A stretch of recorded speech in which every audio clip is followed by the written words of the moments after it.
Hello class, Professor Haley coming to you live from the beach today. Today we're going to talk about shock incarceration, also known as prison boot camps. Look, for dealing with juveniles, the shock incarceration programs, they say are effective. Some research says they're not. Well, let me give you some key factors that I believe are important when dealing with this from my experience in law enforcement.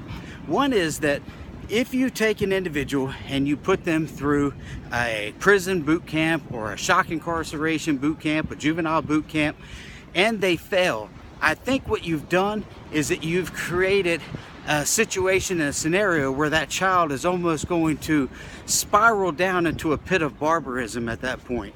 The next thing I believe that we should look at and factor is that I believe that these things can be good and can work when effectively done, okay?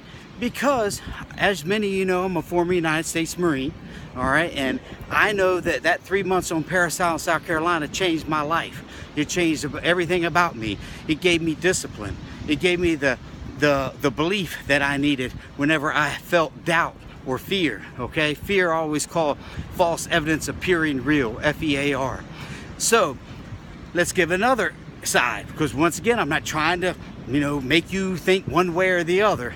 That is, when you're dealing with a prison boot camp and the young men get out, the teenager gets out, and he goes back to his same environment of drugs and he goes back into an area of prostitution and gang violence, When you put him back in that same environment and he doesn't succeed, I think he may have to look at the follow-up treatment a little better and how to reassign that individual into a new culture and get him adapted and tied in. So I believe that the follow-up to the prison boot camp is just as important as a boot camp itself.